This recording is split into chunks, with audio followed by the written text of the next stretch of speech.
Hello, everybody. We're going to get started on chapter 32.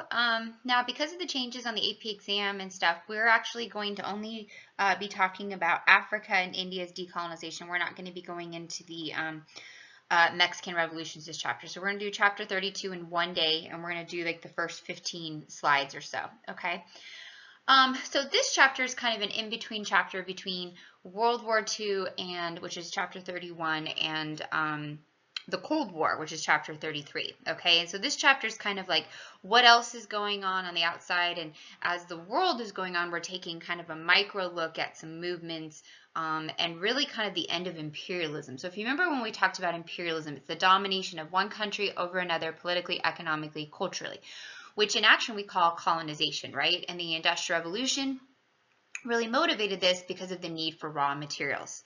Going into the 20th century and the world wars, it kind of opens everyone's eyes to the destruction of when you try to own somebody, okay? It's one thing when you easily overtake your enemy, but when someone tries to do it to you, all of a sudden you maybe have a little thought of like, oh, this might be kind of like what I'm doing to places that I've conquered. So if you're Great Britain or France or something like that, and Germany now has tried twice in the last 50 years to take you over, 25 years, World War I, World War II to take you over, you might stop and think for a second, now maybe I have a little taste of my own medicine of what it's like for these colonies, and just as much as we want our freedom, in the same way, this is what they want. So decolonization is going to be a movement, okay, where Westerners, you could say, have been enlightened, or they feel guilty, or they have their Christian convictions, whatever you want to call it, and nationalism is going to start to really pull apart colonization. Okay, so we're going to look at two instances of that, a little bit in Africa, and then we're going to look at India. And India becomes a great example for other countries to follow. And so yet again, like we use them as an example of imperialism, we're going to use them as the example of decolonization because they are such a large country and such a big statement in the decolonization movement. So colonization in Africa started. Anybody remember when and what conference set that off? Think about it for a second. Berlin Conference, right? So the Berlin Conference, 1884, 1885, a meeting of Europeans, which led to the scramble for Africa, okay? And in the course of about a decade, by 1900, Africa, except for Ethiopia and Liberia, right, had been completely colonized by Western Europeans. So who benefited from this, or what was the motive? Well, there was economic motivation and social motivation. So the economic motivation, you can see here, we invested in railroads, harbors, mines, in a really very similar way, in the same way that Britain, remember how we talked about how after the Sepoy rebellions, that in 1857, that Britain is going to industrialize or modernize India. They brought in railroads, they brought in the telegraph, they brought in better road systems, harbors. But when we actually looked at the motivation to do it, who actually benefited from that? Do you guys remember that? It was Europeans, right? So on the surface, it looks great. Look, they're bringing railroads in. Look, they're bringing in harbors. Look, we have the telegraph here. But all that really did was make it easier for them to rob India of their natural resources. In the same way, Africa is going to be industrialized, okay? So they're going to bring modern technology, but it really is only for the sake of getting out what the resources and raw materials that they want easier to take back to Europe to sell, industrialize, and make money off of, okay? So there is investment in India, or sorry, in Africa, but it's all for the benefit of Europeans. It doesn't actually really help the natives themselves. Socially, we see some modernization. We see a push to, for colonization. We see Europeans moving and settling. South Africa is a great example of that, where we see a pretty large European settlement, both British and Dutch, that will be settling in South Africa. So we do see some modern amenities brought to Africa, such as, let's say, hospitals or schools, or certain businesses and things like that. So buildings, we see a more urban center starting to populate itself. But the problem is that it's all meant for whites. There's no other way to put it. Due to segregation, the better hospitals, Native Africans had no access to that. So even though there is access to modern healthcare and medicines and things like that, they can't afford it because of prejudice and apartheid and things like that. They don't have access to it. They're not given the same treatment. So there truly is, yes, there's accessibility of it, but because of segregation, the people of Africa aren't actually socially and economically benefiting from the colonization. So what was it like under, for Africans under colonial rule? The working conditions were harsher, little to no pay. Like I said, racial segregation, housing segregation, healthcare, in every way, shape, and form. If you think about the U.S. in the 1950s, 1960s, and when we're going through the civil rights movement and desegregation, it was very much the same way. There was a certain part of town where if you were Native African, if you were Black, that you could live. There were certain parts of town you couldn't go in. There were certain restaurants, certain jobs, businesses, like I said, healthcare. So you have a lot of modern healthcare there, but that doesn't mean you have access to it. And education, same thing. Everything was segregated, and so very much so anywhere you see racism, prejudice, that segregation put in place. For the colonial society, it's great. Business as usual, things are fine. But if you are a native, and in this case, if you're a native of Africa, if you are Black, you have dark skin, this was terrible. And the majority of people were what? Majority of people were Native Africans. So for majority of people, the colonization of Africa was a lose situation. They were worse off, not better off, due to European rule. Slowly but surely, we see the rise of nationalist ideas. We see the rise of nationalism, that people in Africa, kind of like the Enlightenment movement, where poor people start to say, hey, it's not fair that the rich, or it's not fair that monarchies have all the say. Me just being born, I have natural rights. Like John Locke said, I have the right to life, liberty, and property. In the same way, a little later on, natives of colonization, so people of Africa, people of India, people of Southeast Asia, people all around the world are going to start to voice the same thing. They're going to say, wait a minute. If they don't want to be overtaken by Nazi Germany or something like that, why should we have to be taken over by them? Why are we being subject to their rule? They're hypocrites, and especially their participation, all the colonies' participations in World War I, World War II, expose them to more nationalist ideas. It's kind of, if you've ever heard the saying, ignorance is bliss. Well, when you don't know how other people live and what freedom really looks like, then it's easy to maybe not realize how bad you have it. But when you get exposed to something better, that plants a seed, right? And you want that. So during World War I, World War II, the active participation of these colonies, whether it be soldiers going and fighting and seeing what Europe looks like, or the lifestyles of other parts of the world, when they came back home, they're like, this isn't okay. This status quo is not okay, and they want to change it. So nationalist movements within these countries are really going to be strong, and Europeans, along with their convictions, can't hold it back. So we will slowly see the decolonization, especially after World War II, of Africa and the breaking away. So in some cases, the breaking away will be to European colonists, such as South Africa. In other ways, it will be handed back over to natives, such as, think about Egypt, or, things like that. So you see examples of both, but in both cases, nationalism, due to exposure to World War I, World War II, and world events, will become a global movement. Okay, so let's talk about India for a second, okay? India has a long history of being decentralized, right? We talked about from the beginning. And what is it in India's history that makes them special or unique, that being decentralized actually didn't hurt them? Does anybody remember what system kind of replaced having central government? The caste system, right? The caste system, so having that ranking system tied to Hinduism and your afterlife, was really, really strong. So in general, in India's history, they are resistant to rule. We have the Maurya and the Gupta, in the BCE, early CE era. So you have natives who are ruling them, and they didn't like that. And then later you have Islamic rulers coming in. You have the caliphates. You have the Mughal, and then eventually you have European rule coming in, right? You have the BEIC, the British East India Company, and then Britain itself directly ruling. The BEIC will start in the 1600s ruling India, and then when we have the Sepoy Rebellion in the 1850s, that will switch directly to the crown, right? Directly to Britain itself, and they will appoint a viceroy, right? So someone appointed by the Queen who will oversee. Now, there were many attempts in India's history to gain independence and things, but they never really got any momentum. And there were two major obstacles. There are two major reasons that India is going to be so late to independence and struggle for so long for independence, okay? One, their history of not liking any central leadership.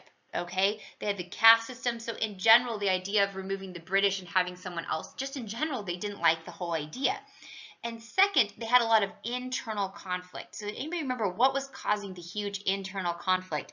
Then in a lot of cases, they got in their own way in delaying their independence movement. That's right. So it's Hinduism and Islam, okay? Starting with the Caliphates and then the Mughal, when you have a minority Islamic rule over a majority Hindu rule, they don't even like their own ruling them. Hindus don't even like being controlled by Hindus, let alone a foreign rule in a different religion. And so the problem for India is that the BEIC and then eventually after the Sepoy Rebellion, the British Crown were able to take advantage of that. So they would truly divide them. So for one, they had two independence movements. You had in 1885, you had the Indian National Congress, and then you had the Muslim League in 1906. So the Indian National Congress was elite Hindus leading an independence movement. Then you had the Muslim League, which were elite Muslims trying to lead an independence movement. Then you had 90+% of the population who are poor, uneducated, illiterate, living in huts, wearing robes, who are not westernized, kind of looking at both those two groups going, I have no idea what's going on, and having no connection or symbolism to them. So the problem for India is one, a long history of not being unified, and two, the internal conflict. And that the leaders of their independence movement, the educated Hindus and the educated Muslims, could not join together. And that trickle of divide goes all the way down through the poor. So the British can constantly divide and conquer. So they needed someone that would come along and that would break the script. Because if you were educated at that time, you probably dressed Western, you probably spoke, relatively good English, you were probably, if not educated in the West, had a tutor for the West. And so when you would go to local people, they would look at you and, okay, yeah, we might be the same skin color, but other than that, we have no relation to you, and felt kind of it was a waste of time. So the problem is that the elites of India could never connect to the poor, so therefore never creating a unified front against the British. So someone is going to come along who is going to change all of that, and that will be Gandhi, and we'll talk about why. So what was the goal? What was the goal of India and their independence movement? Okay, so first, they wanted self-rule. They wanted to look like the West, but on their own terms, okay? They had been exposed to the West. They'd been controlled under British rule for a long time, so they had an idea of what it was going to take. So the goal was self-rule, to imitate or modernize up to Western standards, but to do it under their own terms, not British terms. Second problem. Who are we speaking for? Are we speaking for Hindus or Muslims? And no matter how hard anyone tried to divide it or whatever, this would never be unified. Okay, so it was seen primarily as a Hindu movement, which Muslims didn't like, and so that's why they created their own Muslim League in 1906, moving their independence movements. And by 1912, they're so divided. Hindu elites and Muslims elites are so divided that it's really, they can't come to the negotiation table alone. So Hindus wanted their country back, so to speak. Muslims are like, well, we don't want to be stuck with the Hindus. We want our own country. And the British kind of keeps playing them off of each other. Now, at first, the British are going to promise, leading up to World War I, they will promise India, if you just help us in World War I, we'll give you your independence. And they believed it. They thought in good faith, okay, we'll do this and it'll be okay. Well, quickly they learned after World War I that didn't happen. Britain was in such economic perils, everybody was from the war, that they weren't about to let go of their colonies. They economically, couldn't afford to do that, plus didn't want to. They wanted to make money. So they tried to appease or pacify the people of India. So in 1921, they passed the Government of India Act, okay, where they gave 5 million Indians the right to vote, so elite men of India the right to vote. They created a parliament where 2/3 of that were native Indians, okay? And now this is, at the time, they had a population of over 300 million. So giving the right to vote to 5 million is kind of a joke, but it was something. And so this will kind of temporarily appease the people of India after not getting what they wanted, which was independence, as World War II really started to mount up. So they gave this vague promise, they help, and then with the influenza, killing 1 in 4 Indians, and then the economic perils after the war in the 1920s. Remember, the U.S. was really kind of the only place the economy was really booming. India was willing to pacify or give in to this until someone comes along with a different.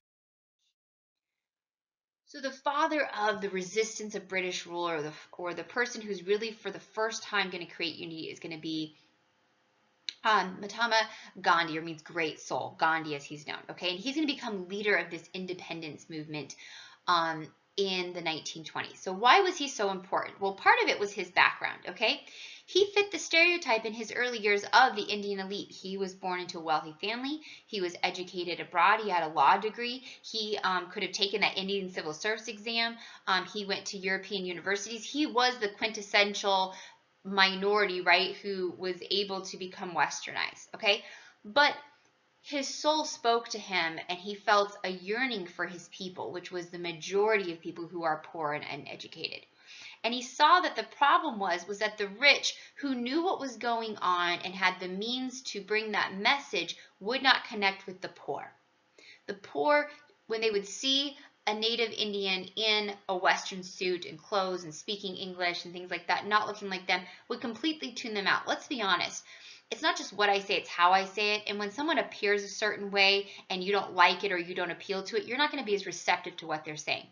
So Gandhi, as he felt pulled toward this independence movement, this became truly his life's work and passion, is going to approach it differently than anyone else. Now look at these pictures. Look at these pictures. How does he present himself? What impression do you get? Just seeing these pictures, would you think that he's educated? Would you think that he went to European schools? What would you think looking at him? Not hearing him speak, but looking at him. You would think he was poor. You would think that he was uneducated. You would think that he was living in a hut like most people living in India. Yet, he was educated. He was well-spoken. He was, he understood Western ways. He knew how to communicate in their language very well. And so he is going to break that divide and bring them together. So instead of showing up like a Westerner or showing up like an Indian elite, he showed up like the poor. He showed up in robes. He showed up very humble. He showed up in sandals. He showed up, walking. He didn't show up in a train or a fancy car. And so people would look at him and think, he's just like us. You're nothing special. But then he would speak. And because he wasn't intimidating in the way he appeared, people would listen. And when they heard what he had to say, they were so drawn to him because for the first time, someone jumped over that gap and reached people where they were at, went into their homes, lived a simple life, rejected Western ideas. He would weave his own clothing, we say, in his own cloth. He would stay with people in their homes. Didn't matter that they had humble beginnings. He wasn't put off by that, how other people had been. And it's going to create it. And his whole message was Hindus and Muslims need to get along, and they need to unify in order to ever have a chance of gaining independence against the British. Because here's the thing. The stereotype in Western ideas was that the people of India, the people of any colonies, were savage, right? Oh, they're uneducated. They don't understand us. They need us. So we could justify being there. Gandhi is going to start to change the stereotype. If I believe in my mind as a Westerner that you as a native are savage and are no good and that you need me around in order to have an ounce of sophistication, then I'm going to justify in my mind why I've colonized you. How do you change that? How do you change the justification? You change the stereotype. Gandhi starts to change the stereotype. He speaks to the media. And here was his whole message, okay? Passive resistance, nonviolent resistance, okay? Because if the media is saying, well, oh, the natives, they're savage, they'll come at us with their spears, or they'll try to fight us and this and that, it reinforces the power they have to stay there. It reinforces the justification of white man's burden, right? Oh, they don't know any better and we have to bring them God and we have to teach them. But when someone who looks like a native, which is what Gandhi did, speaks like a European, acts like a European, but yet represents the stereotype, all of a sudden the media is like speechless. They're like, what? Well, surely he's going to attack us. No. So his approach to leading the way was through examples of civil disobedience, passive resistance. Okay, so how do you do that? What was his plan? How do you send a message? How do you show resistance but not fulfill the stereotype, okay, which would continue to justify in Western's mind that the British are okay with what they're doing, they're not the bad guy. So he would do a lot of things. He would do walks. He did many, many different fasts. So the media would follow him and they would be like, he's on day 3 of his fast and he won't eat until, they change this law or they have this conversation. And then all of a sudden, and it's not just that he's he's fasting, but he already was a small man. He was maybe my size, not huge. And so I don't know about you, like after a week, I'm going to be looking pretty close to death. Like there's not a lot of meat in my bones, so that's not going to be great. So when you have someone like Gandhi who already is older, more frail and thin, going 3, 4, 5, 7 days without food, it's going to start to get the media. Who starts to look like the bad guy? Who do people start to flip the switch on? The stereotype starts to change and the conversation starts to change, and it's no longer white man's justification. It's mean white man, right? It's look at this poor man. He just wants independence. He just wants you to talk. He just wants freedom. And the big, bad, mean British won't listen. And so he actually uses the power of media and passive resistance, civil disobedience, to change the conversation. And other leaders in our history will take advantage of that and will lead or will continue by his example. A great example would be Martin Luther King Jr., right? Who his whole speech was changing the conversation, passive resistance, nonviolent, doing sit-ins, but you don't respond, right? Rosa Parks on the bus where she refuses to get off, but she didn't attack. People going and sitting in the restaurants in the whites only section, and then the media catches the white people throwing milkshakes on them and spitting on them. Who looks like the savage now? You change the script. And so Martin Luther King Jr. will be greatly influenced directly by Gandhi and see him really as a mentor. Gandhi was imprisoned many different times, arrested many different times. Up to 6 years he spent in jail, again, through his passive resistance. And by doing that, it starts to change the script, and now who starts to look bad? So why did he fast? Well, it was a way of manipulating the public, getting attention. Like I said, he was not a big man. He was older, more frail. And so it gets the conversation off, oh, those savage Indians, they need us. No, they don't. Look at what you're doing to them. And he represents a people who are uneducated, who can't represent themselves. Okay?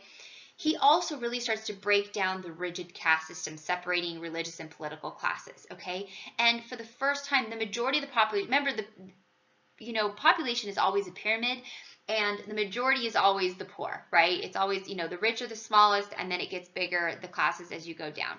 And so he was really successful in uniting people in a way we had never seen before.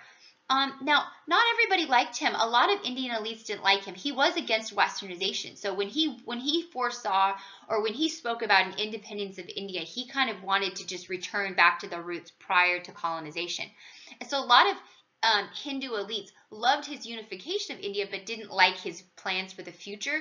They wanted to unify India, but they wanted to westernize and modernize India. So not everyone loved his plan. They saw him as, behind the times, and he would not help India go into the 20th century. So not everybody loved his ideas or his approach.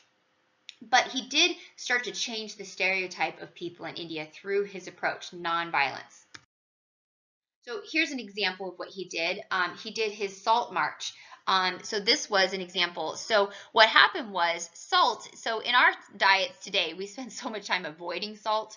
It's in everything, and we have to limit that. We don't understand that prior to manufacturing a food, or people who, harvest their food and make everything from scratch, have to insert salt into their diet. It's something we do need to survive, the appropriate amount. So there were so many salt flats all over India that people, it's not something you went and bought. You just went to the salt flats and you collected it. Well, Britain in the 1920s, early 1930s, as another way to try to make money, decided that they would no longer allow people of India to just freely collect salt because it was everywhere, that they would charge for that. Okay, so they did a salt act where basically people had to buy salt. Okay, and it was illegal now to go and just harvest it, even though it was everywhere. Now, Gandhi thought that this was absolutely crazy. Like, are you kidding me? These people are impoverished, and you're going to charge them or try to make money off of something that is readily available, and this is absolutely ridiculous. And they even say in this thing here, you could be arrested, if you were seen collecting salt. So Gandhi, as example of one of his civil disobedience, his nonviolent disobedience, is going to walk for 240 miles to a popular salt flat as a demonstration of a strike. Okay, and so he walked for 240 miles, and people were following him, and the media was following him. And when he gets there, it became known as the Walk to the Sea, in protest of the British monopoly over salt. And what happens is that people are watching this in the media, and he picks up a piece of salt, and they try to arrest him, and it enrages the media, enrages people, because you see these poor people, you see this poor man, and again, it starts to change the script, that out of sight, out of mind. So people back in Britain, if they're just reading about, oh, we're charging now for salt, they're thinking, oh, good, it's another way for us to make money. But if you're seeing the salt march, you're seeing the poor people, and how ridiculous this sound, what a mean way of taking money from people who really have nothing to begin with, it starts to change the conversation in the media's mind. So it finally happens. Okay? In 1947, India is finally given its independence. So Britain, after World War II, they finally agreed to the independence demands of the Indian elite.